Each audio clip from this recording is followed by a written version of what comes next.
Hello दोस्तों, आप सबका बहुत बहुत स्वागत है, अभिनंदन है। दोस्तों, आरआरबी एनटीपीसी 2025 के लिए आज मॉक टेस्ट नंबर 5 है। तो साथीगण, आइए दोस्तों चर्चा करते हैं कि आपके एग्जाम में दोस्तों किस प्रकार से क्वेश्चन पूछा गया था। तो साथीगण, टाइम को वेस्ट ना करते हुए पहला क्वेश्चन देखते हैं कि भारत के संविधान के किस अनुच्छेद में कहा गया है कि कानून द्वारा स्थापित प्रक्रिया के अलावा किसी भी व्यक्ति को उसके जीवन या व्यक्तिगत स्वतंत्रता से वंचित नहीं किया जाएगा। दोस्तों, ये बहुत इंपॉर्टेंट क्वेश्चन है। और अगर मैं दोस्तों इस क्वेश्चन की अगर मैं आंसर की बात करूं तो आर्टिकल 21 में कहा गया है कि जीवन या व्यक्तिगत स्वतंत्रता से वंचित नहीं किया जाएगा। आपको ध्यान रखना है दोस्तों। आपके आर्टिकल 21 जो हमेशा इंपॉर्टेंट बनता है, जो बेसिकली जीवन जीने का भी अधिकार, जो कई बार आपके ऑप्शन में देखा जाता दोस्तों।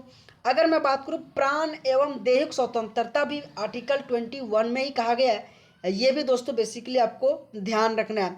अगर दोस्तों मैं आर्टिकल 22 की बात करूं तो आर्टिकल 22 में दोस्तों गिरफ्तारी के संबंध में संरक्षण, ये बेसिकली आर्टिकल 22 में कहा गया है। ये भी आपको दोस्त याद रखना है।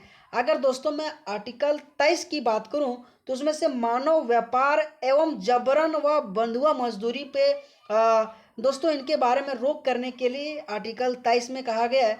दोस्तों बेसिकली आपको याद रखना, आर्टिकल 23 से कई बार आपके एग्जाम में क्वेश्चन पूछा जाता है। अगर साथीगण मैं आर्टिकल 24 की बात करूं तो उसमें कहा गया कि 14 से कम उम्र के बच्चों को श्रम पे रोक लगाना है। चाहे भारी उद्योग पे अगर बच्चा काम कर रहा है तो वहाँ आपको बेसिकली रोक लगाना है। दोस्तों, आपके एग्जाम में हमेशा आर्टिकल बहुत इंपॉर्टेंट रोल अदा करता है। उसमें से अगर मैं आर्टिकल 20 की बात करूं दोस्तों तो उसमें से अपराध दोष सिद्धि से संबंध संरक्षण के बारे में कहा गया है। ये भी दोस्तों आपको याद रखना, आपके एग्जाम में दोस्तों क्वेश्चन बार बार पूछा जाता है। अगर साथीगण आप सबको क्लास अच्छा लगे और दोस्तों आप सबको इस क्लास का अगर आपको पीडीएफ चाहिए तो दोस्तों जोश एग्जाम मैग्नेट टेलीग्राम चैनल में दोस्तों जाके जुड़िएगा। और वहाँ दोस्तों हर एक क्लास का अपडेट वहाँ पे पीडीएफ दोस्तों डाला जाता है, जो दोस्तों वहाँ से एक बार जाके आप जरूर रिवीजन कर लेना दोस्तों। बहुत इंपॉर्टेंट ये क्लास होने वाला है आपके एनटीपीसी के लिए दोस्तों। अगर मैं अगला क्वेश्चन की बात करूँ कि गांधी जी ने अस्पृश्यता को समाप्त करने और दलित वर्गों के उत्थान के लिए बेसिकली हरिजन सेवक संघ की स्थापना बेसिकली कब किया गया था। अगर साथीगण मैं इस क्वेश्चन की अगर आंसर की बात करूं तो 1932 में गांधी जी ने हरिजन सेवक संघ की स्थापना किया था, जो बेसिकली दोस्तों आपके एग्जाम में ये क्वेश्चन पूछा गया था। अगर दोस्तों मैं बात करूं कि 1924 के घटना जो आपके एग्जाम में बहुत इंपॉर्टेंट बनता है कि हिंदुस्तान रिपब्लिकन एसोसिएशन की स्थापना बेसिकली 1924 में किया गया था। और दोस्तों ये भी क्वेश्चन पूछा जाता है कि 1924 में हिंदुस्तान रिपब्लिकन एसोसिएशन में कौन कौन व्यक्ति शामिल था। तो दोस्तों राम प्रसाद बिस्मिल्ला और साथ ही दोस्तों सचिंद्र सन्याल, ये दोनों दोस्तों पॉइंट याद रखिएगा। कई बार ना जाने कितने बार क्वेश्चन आपके एग्जाम में पूछ रखा है। और उसी तरह से दोस्तों आपके एग्जाम में 1928 से भी क्वेश्चन पूछा जाता है कि हिंदुस्तान सोशलिस्ट रिपब्लिकन एसोसिएशन की स्थापना बेसिकली कब किया गया था। तो 1928 में किया गया था। और हिंदुस्तान रिपब्लिकन एसोसिएशन की स्थापना की अगर मैं बात करूं तो बेसिकली 1924 में किया गया था। ये भी दोस्तों बेसिकली आपको याद रखना है। अगर दोस्तों मैं अगर कुछ इंपॉर्टेंट अगर मैं बात करूं गांधी जी से रिलेटेड तो 1932 में जो पूना पैक्ट हुआ था जिसमें से डॉक्टर भीमराव अंबेडकर और महात्मा गांधी के बीच हुआ था, जिस बेसिकली आपको याद रखना है। अगर 1936 की अगर मैं कुछ घटना की बात करूं दोस्तों तो ऑल इंडिया रेडियो की आधिकारिक शुरुआत बेसिकली 1936 में किया गया था दोस्तों। ये भी बेसिकली आपको पॉइंट याद रखना है। अगर दोस्तों मैं अगला क्वेश्चन की बात करूं कि योजना आयोग की स्थापना को की गई थी, जो पहली पंचवर्षीय योजना 1951 से 56 के लॉन्च के साथ 1 अप्रैल 1951 से योजना बेसिकली शुरू किया गया था। दोस्तों चाहे आपके रेलवे हो, चाहे एसएससी हो, चाहे कोई भी एग्जाम हो दोस्तों, अभी आपके वर्तमान में दोस्तों आरपीएफ कांस्टेबल का एग्जाम हो रहा है। दोस्तों आप जाके केवल पेपर एनालिसिस देखिएगा दोस्तों जीके जीएस का। हर एक शिफ्ट में दोस्तों आपके 5 ईयर प्लान से क्वेश्चन बार बार पूछा जा रहा है।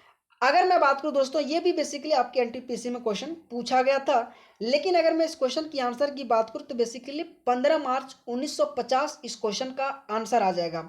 अगर दोस्तों मैं कुछ इंपॉर्टेंट अगर पंचवर्षीय योजना से अगर मैं बात करूं तो अगर मैं बात करूं कि पहली पंचवर्षीय योजना बेसिकली 1951 से लेकर 1956 के बीच शुरू हुआ था। और अगर मैं बात करूं दोस्तों तो एग्रीकल्चर पे आधारित था, ये भी पॉइंट याद रखिएगा। अगर दोस्तों मैं दूसरा पंचवर्षीय योजना की बात करूं तो 1956 से लेकर 1961 के बीच में चला था, जो दोस्तों बेसिकली आपके उद्योग पे आधारित था, ये भी याद रखिएगा। अगर साथीगण मैं तीसरा पंचवर्षीय योजना की बात करूं तो 1961 से लेकर 1966 के बीच में चला था। और दोस्तों मैं हर एक बार कहता हूं हर एक साथी को कि तीसरा पंचवर्षीय योजना आपको दोस्तों लिख के रख लेना कि आपके एग्जाम में बहुत इंपॉर्टेंट है, क्योंकि दोस्तों बार बार क्वेश्चन पूछा जाता है कि सबसे विफल पंचवर्षीय योजना कौन सा है। तो बेसिकली तीसरा पंचवर्षीय योजना है, और ये आपके आरपीएफ कांस्टेबल में कई बार का क्वेश्चन पूछ रखा है। तो दोस्तों आपके एनटीपीसी में भी उम्मीद है आपके थर्ड पंचवर्षीय योजना से क्वेश्चन पूछा जा सकता है। अगर साथीगण मैं फोर्थ अगर पंचवर्षीय योजना की बात करूं तो 1969 से लेकर 1974 के बीच में चला था। अगर मैं पांचवा पंचवर्षीय योजना की बात करूं तो 1974 से लेकर 1978 के बीच में चला था। और आपके एग्जाम में पांचवा पंचवर्षीय योजना से भी बार बार क्वेश्चन आपके आरपीएफ कांस्टेबल में पूछ रहा है कि दोस्तों किस पे आधारित था। तो बेसिकली गरीबी हटाओ आत्मनिर्भर योजना की शुरुआत था दोस्तों, इस पे आधारित था दोस्तों, बेसिकली आपको ध्यान रखना है दोस्तों। अगर साथीगण मैं 12वीं पंचवर्षीय योजना की बात करूं तो दोस्तों आपके 2012 से लेकर 2017 तक उनका कार्यकाल था, लेकिन 2015 में ही खत्म करके नीति आयोग का शुरुआत किया गया था। ये भी दोस्तों यहाँ से भी आपके एग्जाम में रिलेटेड करके क्वेश्चन बार बार पूछा जाता है।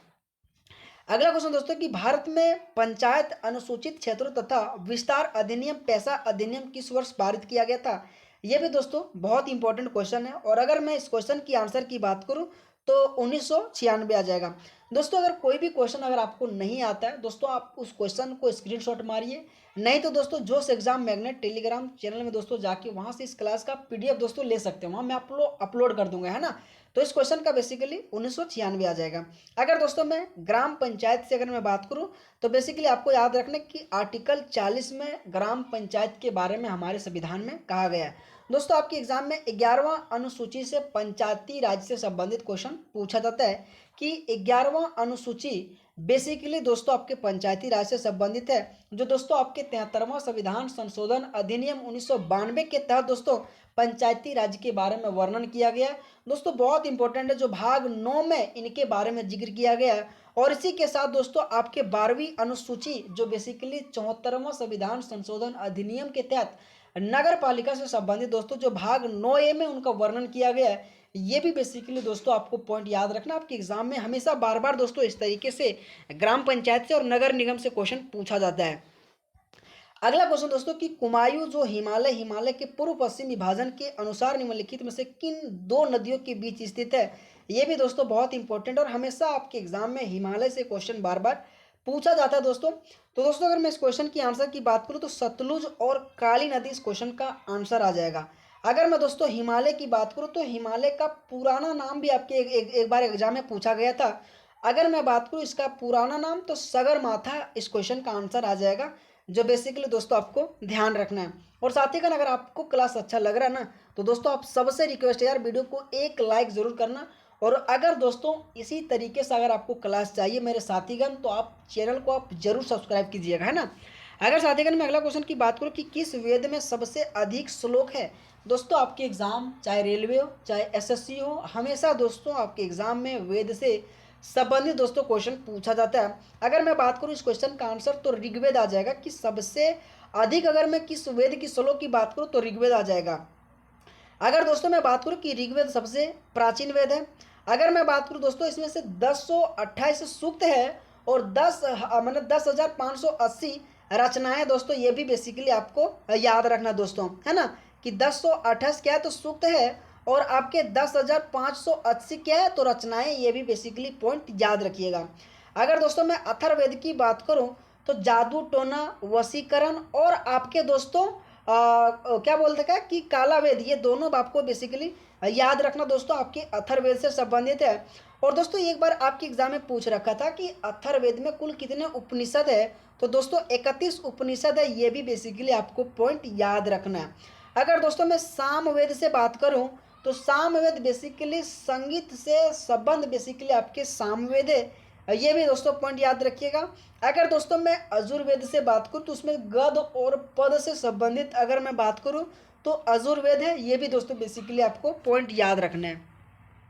अगर मैं अगला क्वेश्चन की बात करूं कि केंद्रीय हिंदी संस्थान भारत सरकार के शिक्षा मंत्रालय के उच्च विभाग जो 1960 में स्थापित एक श्वेता शैक्षणिक संस्थान है, इसका बेसिकली मुख्यालय कहाँ स्थित है? ये दोस्तों आपके एग्जाम में क्वेश्चन पूछा गया था और इस क्वेश्चन का आंसर बेसिकली आगरा आ जाएगा। आपको बेसिकली दोस्तों ध्यान रखना है। अगर मैं अगला क्वेश्चन की बात करूं कि किस राज्य में साद यानी कि नोंगक्रेम का 5 दिवसीय धार्मिक उत्सव मनाया जाता है? दोस्तों आपके एग्जाम में फेस्टिवल से संबंधित, क्लासिकल डांस से संबंधित, क्लासिकल लैंग्वेज से संबंधित, वाद्य यंत्र से संबंधित, सेंसस से संबंधित, पंचवर्षीय योजना से संबंधित कोई भी एग्जाम चला जाइए, आपके टीसीएस के माध्यम से हर एक बार आपके एग्जाम में क्वेश्चन पूछा जाता है। अगर मैं बात करूं दोस्तों, साद नोंगक्रेम बेसिकली आपके मेघालय से संबंधित है। आइए दोस्तों कुछ इंपॉर्टेंट आपके एग्जाम में मेघालय से इंपॉर्टेंट क्वेश्चन जानते हैं। अगर मैं बात करूं दोस्तों, नोंगक्रेम बहुत ही इंपॉर्टेंट है, साथ ही बैंदिन खलम, वांगला, लाहो और शादसुक मिनसिक, ये भी दोस्तों बेसिकली आपके मेघालय से संबंधित बार बार दोस्तों आपके एग्जाम में क्वेश्चन पूछा जाता है। एक बार और पुनः बोल रहा हूँ दोस्तों, नोंगक्रेम, बैंदिन खलम, वांगला फेस्टिवल, लाहो फेस्टिवल और शादसुक फेस्टिवल, ये बेसिकली आपके भारत के मेघालय राज्य से संबंधित है। बेसिकली आपको ध्यान रखना है। अगर मैं आंध्र प्रदेश की बात करूँ साथीगण, तो कुम्मी, वीरनाट्यम और लंबाड़ी, ये 3 नाम आपको एटलीस्ट आपके आंध्र प्रदेश से याद रखना है। आपके एग्जाम में दोस्तों हमेशा क्वेश्चन आंध्र प्रदेश से पूछा जाता है। अगर मैं उत्तर प्रदेश से बात करूँ दोस्तों, तो रामलीला, नौटंकी, कजरी, जैता, ख्याल, नटवरी और चारकुला, ये बेसिकली आपके उत्तर प्रदेश से संबंधित है। ये भी बेसिकली आपको ध्यान रखना है।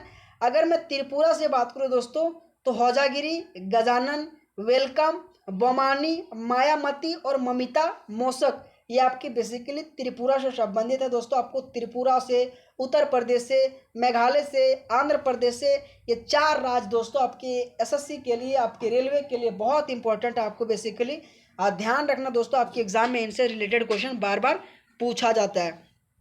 अगला क्वेश्चन दोस्तों कि निम्नलिखित में से कौन सा भारत में फिएट मुद्रा का उदाहरण नहीं है? दोस्तों ये भी बेसिकली आपके रेलवे ग्रुप डी में क्वेश्चन बेसिकली पूछा गया था और इस क्वेश्चन का आंसर बेसिकली ऑप्शन नंबर 1, जो 1000 रुपये का चेक, जो बेसिकली फिएट मुद्रा का उदाहरण नहीं है, जो बेसिकली आपको ध्यान रखना है। अगला क्वेश्चन दोस्तों कि भारत में लोक प्रतिनिधित्व अधिनियम 1951 की धारा 29A के प्रावधानों द्वारा जो कि शासित किया है। तो दोस्तों अगर मैं इस क्वेश्चन की ऑप्शन की बात करूं, तो उम्मीदवारों की वापसी, नामांकन आदि के लिए तिथियों की नियुक्ति, मुख्य निर्वाचन अधिकारियों के समान और राजनीतिक दलों का पंजीकरण। और दोस्तों अगर मैं इस क्वेश्चन की आंसर की बात करूं, तो राजनीतिक दलों का पंजीकरण बेसिकली इस क्वेश्चन का आंसर आ जाएगा, जो बेसिकली आपको ध्यान रखना है।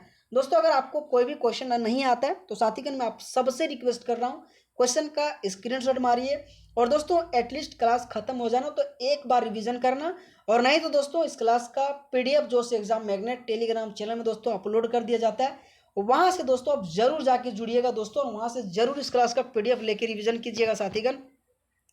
अगला अगर मैं क्वेश्चन की बात करूं कि कौन सा तत्व ना तो धातु है और ना ही अधातु है, ये भी दोस्तों बार बार आपके एग्जाम में क्वेश्चन पूछा जाता है। तो बेसिकली दोस्तों आपके एल्युमिनियम जो कि ऑप्शन दिया गया है, और अगर मैं इस क्वेश्चन की आंसर की बात करूं तो जर्मेनियम इस क्वेश्चन का आंसर आ जाएगा कि ना ही दोस्तों तत्व है और ना ही दोस्तों धातु है। आपको बेसिकली याद रखना दोस्तों। अगर साथीगण मैं अगला क्वेश्चन की बात करूं कि यदि किसी चालक का प्रतिरोध दोगुना कर दिया जाए तो ऊष्मा उत्पन्न जो कि क्या होगा, ये भी दोस्तों आपके आरआरबी में हमेशा इस तरीके से क्वेश्चन पूछा जाता है। अगर मैं बात करूं दोगुना हो जाता है, अपवर्तित हो जाता है और आधी हो जाता है और शून्य हो जाता है। और अगर मैं इस क्वेश्चन की आंसर की बात करूं तो बेसिकली ऊष्मा दोगुना हो जाता है। दोस्तों आपको याद रखना कि किसी चालक का प्रतिरोध दोगुना कर दिया जाए तो उसका ऊष्मा जो उत्पन्न है ना, सो बेसिकली दोगुना हो जाएगा। ये भी बेसिकली आपको ध्यान रखना है। अगला क्वेश्चन कि पादपों का कार्बन और ऊर्जा का आवश्यकताएं निम्नलिखित में से किस प्रतिक्रिया से पूरी होती है? और दोस्तों अगर मैं इस क्वेश्चन की आंसर की बात करूं तो आपके प्रकाश संश्लेषण आ जाएगा कि पादपों की कार्बन और ऊर्जा की आवश्यकताएं निम्नलिखित में से प्रकाश संश्लेषण की प्रक्रिया से दोस्तों पूरा आता है, जो बेसिकली आपको ध्यान रखना है। अगला क्वेश्चन निम्नलिखित में से कौन सा तत्व प्राकृतिक में सबसे अधिक जो कि धात्विक है? ये भी दोस्तों आपके एग्जाम में बहुत बार पूछा गया था और इस क्वेश्चन का आंसर बेसिकली बेरियम आ जाएगा कि सबसे अधिक अगर मैं बात करूँ कि धात्विक, तो बेसिकली बेरियम आ जाएगा आपको। बेसिकली दोस्तों ध्यान रखना है। अगला क्वेश्चन कि भारत की पहली मानवयुक्त अंतरिक्ष उड़ान का नाम क्या है? तो दोस्तों गगनयान आ जाएगा। और ये भी आपकी गगनयान से हमेशा आपके एग्जाम में क्वेश्चन पूछा जाता है कि भारत की पहली मानवयुक्त अंतरिक्ष उड़ान का नाम, तो गगनयान आ जाएगा। अगर साथीगण मैं अगला क्वेश्चन की बात करूँ कि गाटा का उत्तराधिकारी संगठन कौन सा है, तो ये दोस्तों आपके एग्जाम में बहुत इंपॉर्टेंट क्वेश्चन है और WT इस क्वेश्चन का आंसर आ जाएगा। और दोस्तों हमेशा आपके एग्जाम में संगठन एवं उनके मुख्यालय से क्वेश्चन पूछा जाता है। तो WTO का मुख्यालय बेसिकली कहाँ है? तो जेनेवा आ जाएगा दोस्तों। इंटरनेशनल लेबर ऑर्गेनाइजेशन का अगर मैं मुख्यालय की बात करूँ दोस्तों, तो आपको कमेंट बॉक्स में आंसर करना है मेरे साथीगण। अगर आपको इस क्लास को अगर अच्छा लग रहा है दोस्तों, तो आप सबसे रिक्वेस्ट है एक रिव्यू जरूर दीजिएगा। और बेसिकली हर एक क्लास में दोस्तों मैं एक कमेंट बॉक्स हर एक मेरे साथीगण को कहता हूँ कि ILO का मुख्यालय बेसिकली कहाँ है, आपको कमेंट बॉक्स में आंसर करना दोस्तों। अगर मैं अगला क्वेश्चन की बात करूं कि उस स्मारक का नाम बताइए जो एक पुरातात्विक स्थल के सफल जीर्णोद्धार और संरक्षण का जो कि प्रमाण है। तो अगर मैं बात करूं इस क्वेश्चन का आंसर की बात करूं दोस्तों, तो सांची का स्तूप आ जाएगा। दोस्तों आपके एग्जाम में हमेशा सांची के स्तूप से क्वेश्चन पूछा जाता है, जो बेसिकली आपके सांची के स्तूप बेसिकली 1989 में यूनेस्को में शामिल किया गया था। ये भी दोस्तों बेसिकली याद रखिएगा। और सांची के स्तूप बेसिकली आपके अशोक से संबंधित से आपके एग्जाम में बार बार पूछा जाता है, आपको ध्यान रखना दोस्तों। अगर मैं अगला क्वेश्चन की बात करूं दोस्तों कि बहुपक्षवाद और कूटनीति का अंतर्राष्ट्रीय दिवस बेसिकली कब मनाया जाता है, तो अगर मैं इस क्वेश्चन की आंसर की बात करूं तो बेसिकली 24 अप्रैल को बहुपक्षवाद और कूटनीति का अंतर्राष्ट्रीय दिवस मनाया जाता है दोस्तों। आपके एग्जाम में जो कि 4 जनवरी से बहुत बार इंपॉर्टेंट क्वेश्चन पूछा जाता है। तो बेसिकली आपको कमेंट बॉक्स में आंसर करना है कि 4 जनवरी को कौन से दिवस मनाया जाता है, जो बेसिकली दोस्तों आपको शायद याद होगा दोस्तों, हमेशा आपके एग्जाम में 4 जनवरी से क्वेश्चन पूछा जाता है। अगला क्वेश्चन निम्नलिखित में से कौन सार्वजनिक वस्तुओं की एक विशेषता है जो गैर प्रतिद्वंदित आतंकता और लचीलापन और बहिष्कृत। और अगर मैं इस क्वेश्चन की आंसर की बात करूं तो गैर प्रतिद्वंदित इस क्वेश्चन का बेसिकली आंसर आ जाएगा कि सार्वजनिक वस्तुओं की एक प्रकार से विशेषता है। अगला क्वेश्चन दोस्तों कि अधिकांश प्रोकैरियोटिक में निम्नलिखित में से कौन सा कोशिकाएं घटक अनुपस्थित होता है, तो इस क्वेश्चन का आंसर बेसिकली केंद्रक झिल्ली आ जाएगा, जो बेसिकली दोस्तों आपको ध्यान रखना है। और साथ ही अगर आप सबको क्लास कैसा अच्छा लगा, और दोस्तों अगर आप सबको क्लास अच्छा लगा तो आप सबसे रिक्वेस्ट है वीडियो को जरूर लाइक करना। और दोस्तों अगर आपको इस क्लास का PDF चाहिए दोस्तों, तो आप सबसे रिक्वेस्ट है टेलीग्राम चैनल जाके जोश एग्जाम मैग्नेट सर्च कीजिएगा दोस्तों। और वहाँ दोस्तों इस क्लास का PDF डाल दिया जाता है दोस्तों, वहाँ से लेके एक बार जरूर रिवीजन कीजिएगा, है ना। तो दोस्तों आप सबका बहुत बहुत धन्यवाद दोस्तों। थैंक यू सो मच आप सभी मेरे साथीगण का। थैंक यू सो मच आप सब मेरे साथीगण का।